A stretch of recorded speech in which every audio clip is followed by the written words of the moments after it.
पिछले क्लास में हम लोग जो है मादा जनन तंत्र के बारे में पढ़े हुए थे और उसका हम लोग डायग्राम बना के देखे हुए थे। और इसके अलावा उसमें जो महत्वपूर्ण अंग है जैसे कि अंडाशय है, और फिर हम लोग पढ़ते थे कि अंडाशय के अंदर जो होता है कॉर्पस ल्यूटियम क्या होता है, ग्राफियन पुटक क्या होता है, प्रोजेस्टेरोन हार्मोन कहाँ से स्रावित होता है। फिर हम लोग पढ़ते थे गर्भाशय के बारे में, गर्भाशय की जो 3 परतें हैं पेरीमेट्रियम, मायोमेट्रियम, इंडोमेट्रियम, उसके बारे में पढ़े हुए थे। तो वो सब हम लोग पूरा कंप्लीट कर चुके हैं। तो अभी तक हम लोग जो है पढ़ चुके हैं कि रिप्रोडक्शन क्या है।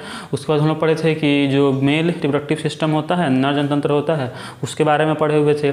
उसके बाद हम लोग जो नर युग्मक जनन जो होता है उसके बारे में पढ़े हुए थे। फिर हम लोग जो मादा युग्मक जनन होता है उसके बारे में पढ़े हुए थे और माँ के बारे में पढ़े हुए थे। अब हम लोग पढ़ेंगे आज एक बहुत ही इंपॉर्टेंट टॉपिक जिसका नाम है मेंस्ट्रुअल साइकिल या आर्तव चक्र। ठीक है, तो इसके बारे में थोड़ा सा हम पिछले वीडियो में भी बतलाए हुए हैं। तो चलिए आज इसको जो है हम डिटेल से पढ़ेंगे इस टॉपिक को। तो टॉपिक का नाम है आर्तव चक्र,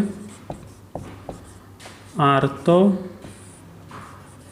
चक्र या फिर इसको क्या बोलते हैं, मेंस्ट्रुअल साइकिल। ओके, ठीक है। देखिए, तो बेहतर होगा कि पिछले वीडियो आप देखे हुए हों। फर्स्ट हम इसे रिवाइज करवा देते हैं पिछले वीडियो में क्या क्या पढ़े थे। देखिए, हम लोग पिछले वीडियो में पढ़े हुए थे मादा जनतंत्र के बारे में, और उसमें हम लोग पढ़े हुए थे कि जो अंडाशय है, ओवरी, उसको हम क्या बोलते हैं, प्राथमिक लैंगिक अंग, मतलब प्राइमरी रिप्रोडक्टिव स्ट्रक्चर या फिर primary sex structure, sex organ भी उसको हम बोल सकते हैं।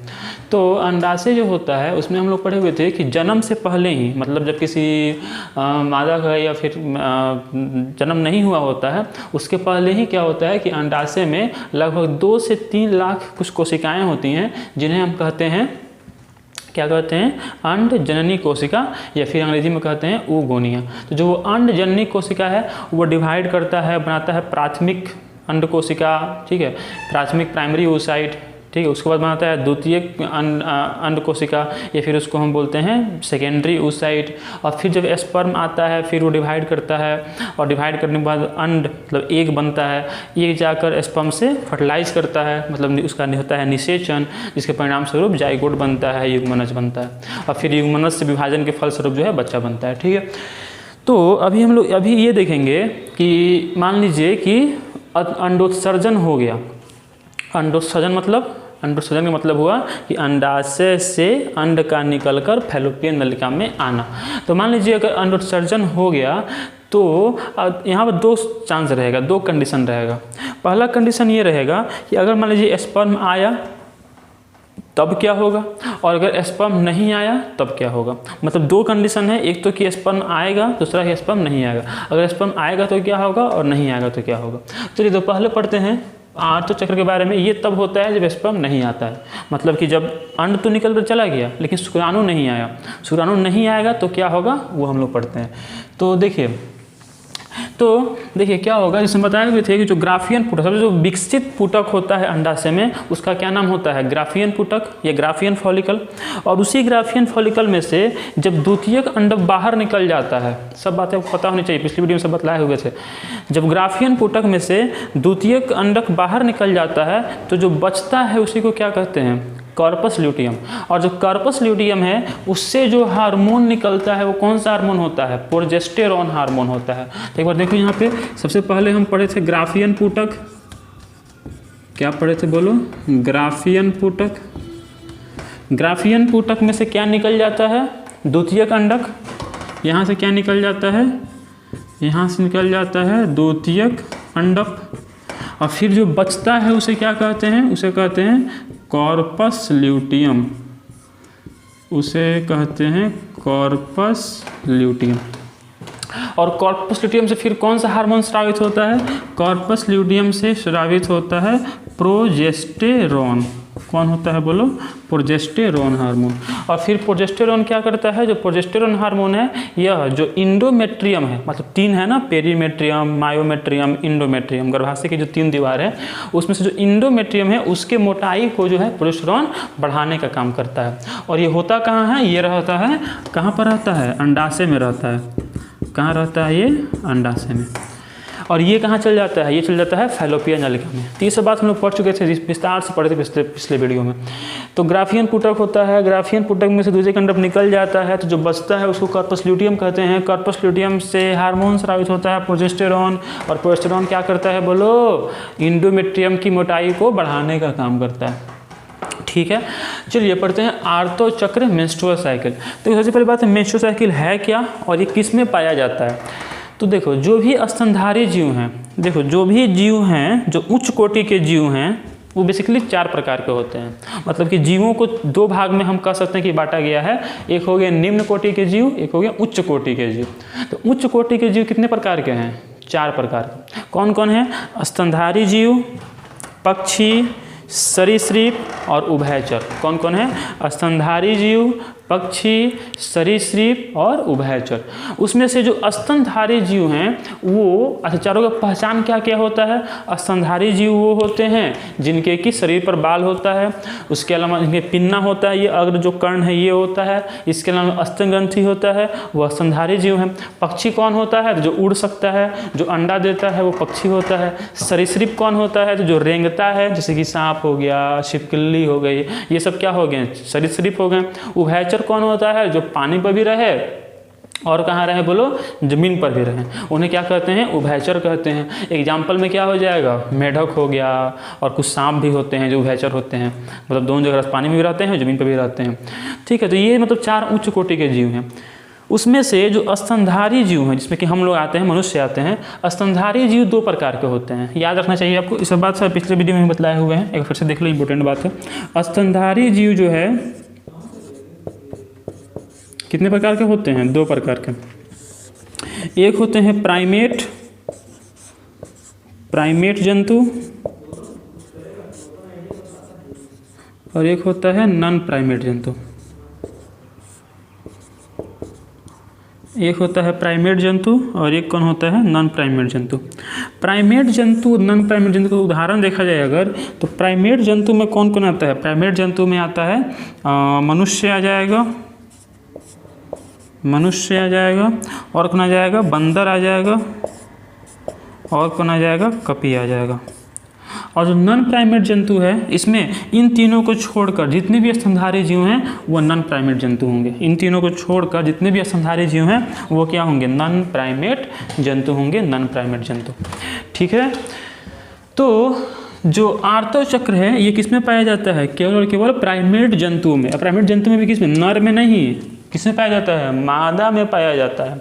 ठीक है, और जो नॉन प्राइमेट जंतु हैं, ठीक है, उसमें पाया जाता है मध चक्र, या फिर उसको बोलते हैं मेंस्ट्रुअस साइकिल। ठीक है, तो मतलब कि आर्तो चक्र क्या है? तो आर्तो चक्र यह एक जननिक चक्र है, रिप्रोडक्टिव साइकिल है, जो कि मादा प्राइमेट जंतुओं में पाया जाता है, देखने को मिलता है। आर्तो चक्र जो है बेसिकली हम बोलेंगे कि 28 से 29 दिनों का एक साइकिल होता है। 28 से 29 दिनों का चक्र होता है, जो कहाँ होता है? जो होता है मादा प्राइमेट जंतुओं में। मादा प्राइमेट का मतलब क्या हुआ? याद रखो, आता है ये कि आर्तो चक्र किस में देखने को मिलता है। तो प्राइमेट का मतलब क्या हुआ? मनुष्य, और कौन हुआ? बंदर, और कौन हुआ? कपी। तो ये सब क्या है? प्राइमेट जंतु। ठीक है, 28 से 29 दिनों का एक चक्र होता है आर्तो चक्र। अब देखो आर्तो चक्र जो है यह, अगर हम बात करें तो आर्तो चक्र जो है इसमें 4 प्रवस्थाएं होती हैं, मतलब कि 4 फेजेज होते हैं। ठीक है, 4 चरण होते हैं। तो इसमें कितनी प्रवस्थाएं होती हैं? इसमें 4 प्रवस्थाएं होती हैं। कितनी प्रवस्थाएं होती हैं? 4 प्रवस्थाएं होती हैं। कौन कौन सी? देखो, पहला होता है आर्तो प्रवस्था। पहला कौन होता है बोलो? आर्तो प्रवस्था, या फिर इसको बोलते हैं मेंस्ट्रुअल फेज।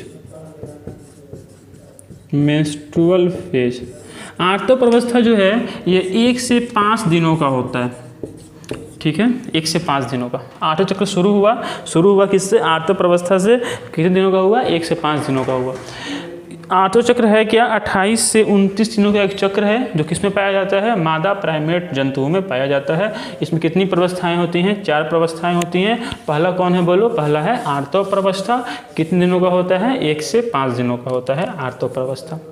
ठीक है, दूसरा जो है इसमें होता क्या है, आर्तव अवस्था में क्या होता है, तो आर्तव अवस्था में क्या होता है, देखो अभी तक हम लोग देखे थे कि द्वितीयक अंडक निकल के चला गया, कहाँ पर चला गया, फैलोपियन नलिका में, और कार्पस ल्यूटियम रह गया, ठीक है। अब मान लो कि निषेचन नहीं हुआ, अगर निषेचन नहीं हुआ तो क्या होगा, जो कार्पस ल्यूटियम है, जो प्रोजेस्टेरॉन है, जो द्वितीयक अंडक है, इसके अलावा इंडोमेट्रियम का जो मोटा हुआ भित्ति है, वो सभी क्या होगा, सभी कुछ ब्लड 3 से 40 ml ब्लड वेजाइना योनि के माध्यम से बाहर निकलता है, और उस प्रक्रिया को, से बाहर निकलने की जो प्रक्रिया है, उसी प्रवस्था को क्या बोलते हैं, आर्तव प्रवस्था बोलते हैं। ये कितने दिनों का होता है, 1 से 5 दिनों का होता है। दूसरा आता है जिसको बोलते हैं पुटकीय प्रवस्था, दूसरे को क्या बोलते हैं बोलो, पुटकीय प्रवस्था, या फिर इसको बोलते हैं फॉलिकुलर फेज। ये होता है 6 से 13 दिनों का, ये होता है कितने दिनों का, 6 से 13 दिनों का। और इसमें क्या होता है, पुटकीय प्रवस्था में FSH हार्मोन और ओस्ट्रोजन हार्मोन का लेवल बढ़ जाता है। कौन कौन हार्मोन, FSH और ओस्ट्रोजन।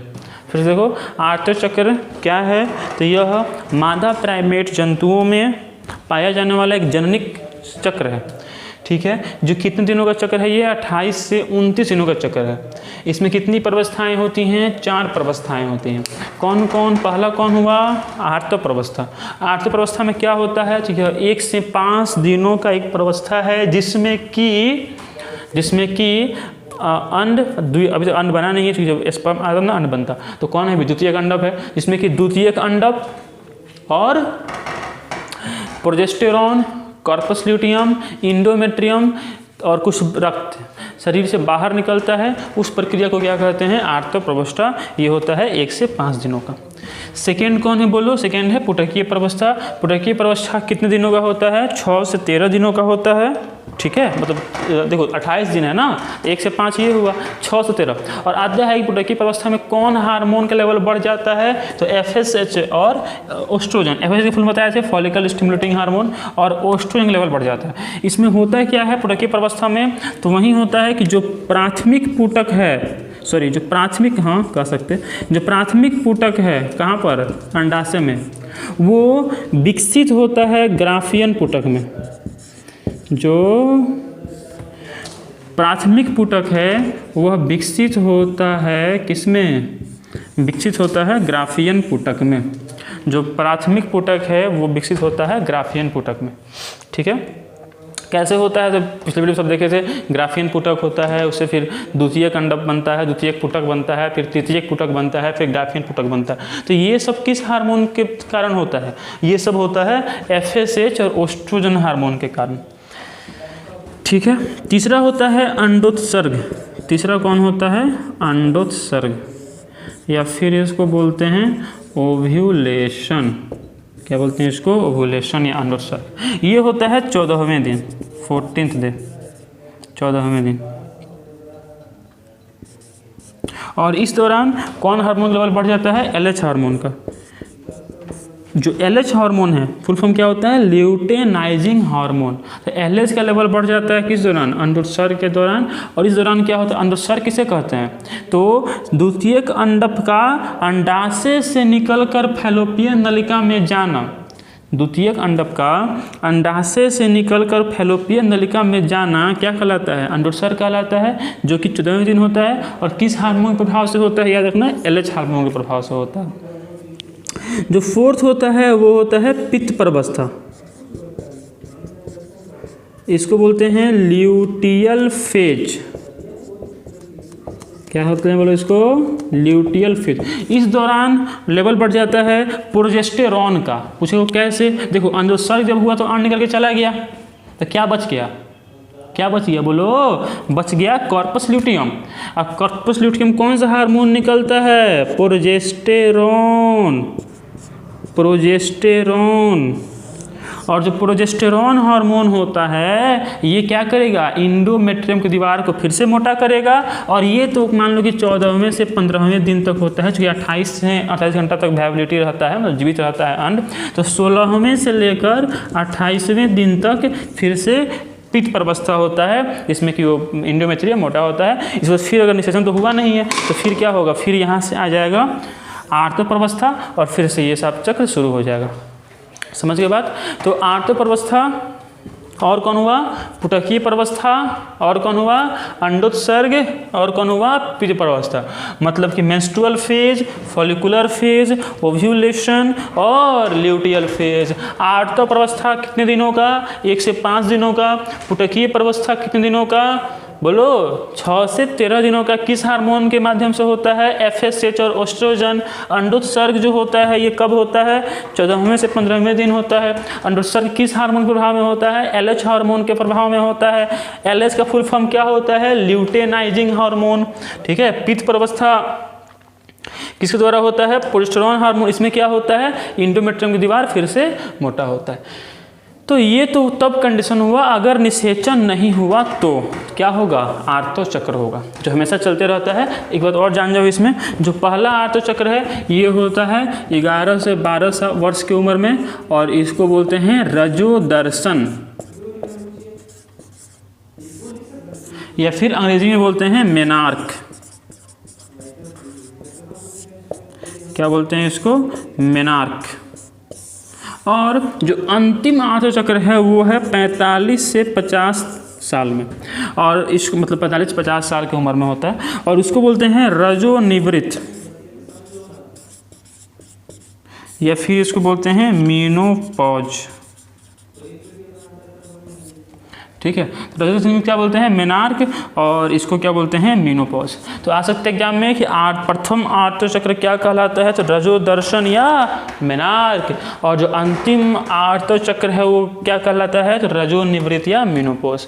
तो यहाँ पर ये टॉपिक जो है आर्तो चक्र खत्म होता है, और यहाँ पर ये बात कंप्लीट होता है कि अगर फर्टिलाइजेशन नहीं हुआ तब क्या होगा। अच्छा, कब कब मेंस्ट्रुएशन नहीं होता है, मतलब कब कब आर्तो चक्र नहीं पाया जाएगा? तो कुछ ऐसे समय हैं जब नहीं पाया जाएगा। कब कब? देखो, पहला कंडीशन, एक तो इस उम्र से पहले, मतलब 11 से 12 वर्ष के पूर्व, और एक 45 से 50 वर्ष के बाद नहीं पाया जाएगा। सेकेंड कंडीशन, प्रेगनेंसी के दौरान, जो कि महिला प्रेग्नेंट होता है तो उस समय जो है ये आर्तो चक्र नहीं पाया जाता है, एब्सेंट रहता है। थर्ड, लैक्टेशनल एमेनोरिया, मतलब कि जब कोई माँ अपने बच्चे को दूध पिला रही होती है उस समय जो है आर्तो चक्र नहीं पाया जाता है। इसके अलावा पुअर हेल्थ एंड टेंशन, मतलब कुछ अगर स्वास्थ्य खराब चल रहा है इस समय भी इसमें इरेगुलरिटी आ सकता है, अनियमितता आ सकता है।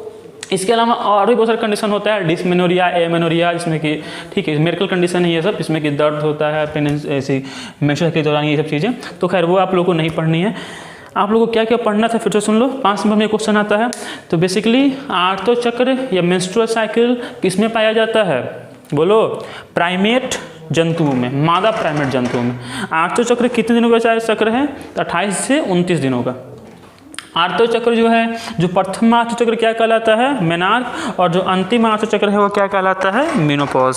हिंदी में क्या बोलते हैं? एक को बोलते हैं रजोदर्शन, एक को बोलते हैं रजोनिवृत्त। उसके बाद हम लोग पढ़ें कि आर्तो चक्र कितनी प्रवस्था में होती हैं? 4 प्रवस्था। कौन कौन? आर्तो प्रवस्था, और कौन होता है? पुटकीय प्रवस्था, अंडोत्सर्ग और पित्त प्रवस्था। आर्तो प्रवस्था होता है 1 से 5 दिनों का। आर्तो प्रवस्था में क्या होता है? तो जो भी चीज़ें हैं, फर्टिलाइजेशन तो हुआ नहीं है तो द्वितीय कंड में जो भी चीज़ें हैं सही से बाहर निकलती हैं। सेकेंड, पुटकीय प्रवस्था, जो कि होता है 6 से 13 दिनों में। इसमें जो प्राथमिक पुटक है वो ग्राफीन पुटक में परिवर्तित होता है। थर्ड है अंडोत्सर्ग। अंडोत्सर्ग कब से कब तक होता है? 14वें से 15वें दिन तक होता है। इसमें अन्न निकल के बाहर आता है। और फोर्थ है पित्त प्रवस्था। पित्त प्रवस्था जो है इसमें ये होता है 16 से 28वें दिन में। और पित्त प्रवस्था में प्रोजेस्टेरोन लेवल बढ़ जाता है, और प्रोजेस्टेरोन लेवल के बढ़ने से जो एंडोमेट्रियम है वो फिर से मोटा होता है, और फिर से उसमें रिपेयरिंग का काम होता है। ठीक है। तो यहाँ पर आर्तो चक्र का टॉपिक ख़त्म, और यहाँ पर हम ये समझें कि अगर निषेचन नहीं होगा तो क्या होगा। अब चलो अब देखते हैं कि अगर निषेचन हो गया तो क्या होगा, मतलब अगर निषेचन हो गया तब क्या होगा वो हम लोग अब देखेंगे। तो देखिए, तो ये तो हम लोग ये पढ़ें कि निषेचन नहीं हुआ तो क्या होगा।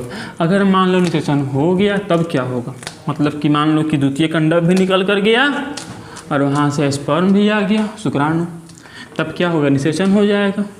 निषेचन होने के समय क्या क्या होगा उसके बाद वो सब अभी हम देखेंगे। मेरे ख्याल से आपको पता होगा कि जो नर युग्मक और जो मादा युग्मक होता है ये दोनों कैसा होता है, अगुणित कोशिका, हैप्लोइड सेल। ठीक है, देखो सबसे पहले क्या था, नर युग्मक और एक कौन था, मादा युग्मक। नर युग्मक का सिंबल ये, मादा युग्मक सिंबल ये, दोनों में निषेचन हुआ और क्या बना, जाइगोट।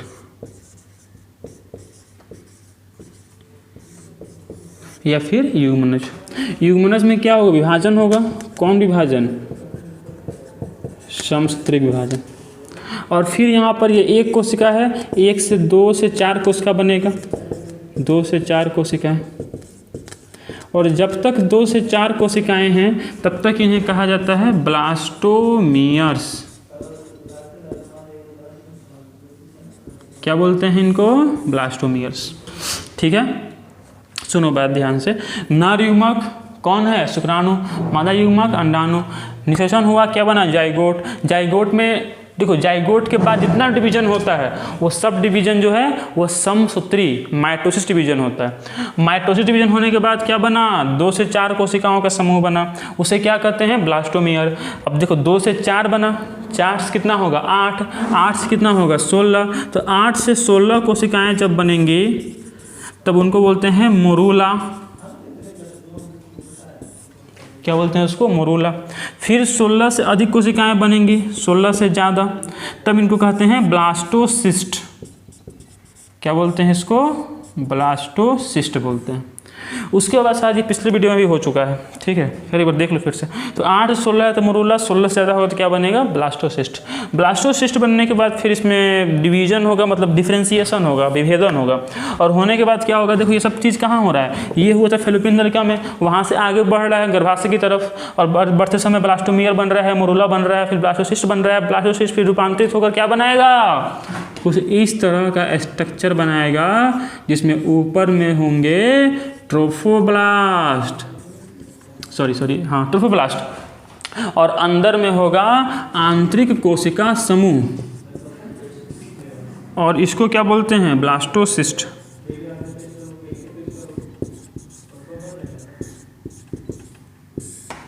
इसमें जो ऊपर का है इसको बोलते हैं ट्रोफोब्लास्ट, और जो अंदर है इसको बोलते हैं आंतरिक कोशिका समूह। क्या बोलते हैं, आंतरिक कोशिका समूह। और ये जाकर जो गर्भाशय की जो अंतर दीवार उस जाकर जुड़ जाएगा ट्रोफोब्लास्ट, और आंतरिक कोशिका समूह विभेदित होकर 3 लेयर बनाएगा। एक को बोलते हैं एक्टोडर्म, एक को बोलते हैं मीजोडर्म, और एक को बोलते हैं इंडोडर्म। और फिर इन्हीं तीनों से बाकी सभी जो अंग हैं शरीर के उनका विकास होता है। ठीक है, होने के बाद जो एक बात और भी होता है कि जो स्ट्रक्चर होता है इससे फिर जो माँ के शरीर का जो गर्भाशय है उससे एक स्ट्रक्चर जुड़ जाता है, उसको बोलते हैं अपरा या प्लासेंटा। साथ पिछले वीडियो में बताए हुए हैं। तो प्लासेंटा जो है अपरा, ये माँ के शरीर से बच्चे के शरीर में कनेक्शन होता है। प्लासेंटा के माध्यम से ही बच्चे को जो भी ऑक्सीजन है और जो पोषक पदार्थ है वो मिलते हैं, और बच्चे के जो भी उत्सर्जित पदार्थ है वो माँ के शरीर में चला जाता है। तो प्लासेंटा भी कुछ हार्मोन स्रावित करता है, जैसे कि HCG, HPL, इसको बोलते हैं ह्यूमन कोरियोनिक गोनाडोट्रोपिक हार्मोन, इसको बोलते हैं ह्यूमन प्लासेंटल लैक्टोजन हार्मोन। तो ये सब कुछ हार्मोन्स हैं जो कि आपको एक और हार्मोन से स्रावित करता है, इसको बोलते हैं रिलैक्सिन। ये बेसिकली डिलीवरी के समय प्रोड्यूस होता है, जो कि डिलीवरी में हेल्प करता है, बच्चे के जन्म लेने में हेल्प करता है। और ख़ासकर जो गर्भाशय की जो मध्यम परत है मायोमेट्रियम, उसको संकुचनशील बनाता है जिससे कि बच्चे के जन्म आसानी से हो पाए। तो HCG, HPL और रिलैक्सिन ये सब जो है अपरा के द्वारा, प्लासेंटा के द्वारा स्रावित होने वाले हार्मोन्स हैं। इनके अलावा बच्चे के जन्म होने के बाद 2 हार्मोन और निकलता है पिट्यूटरी ग्लैंड से। एक का नाम है ऑक्सीटोसिन हार्मोन, और एक का नाम है ऑक्सीटोसिन, और एक का नाम है प्रोलैक्टिन हार्मोन।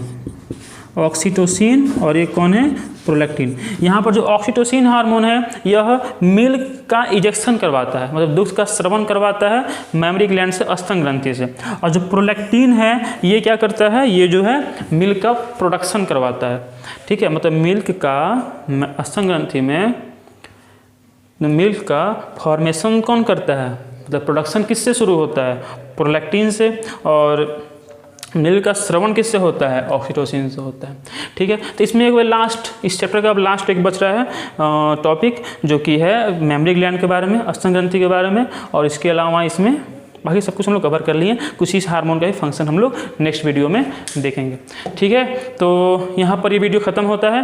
नेक्स्ट वीडियो जो है ये होगा स्तन ग्रंथि के बारे में और इन हार्मोन्स के कुछ काम के बारे में, और उसके बाद ये चैप्टर ख़त्म हो जाएगा। बेहतर होगा अगर NCERT हो तो NCERT से पढ़ना, एकदम एक एक लाइन NCERT हम कवर कर चुके हैं इस चैप्टर में, कोई दिक्कत नहीं होगा, ठीक है। तो ये पढ़ाई करते रहो, धन्यवाद।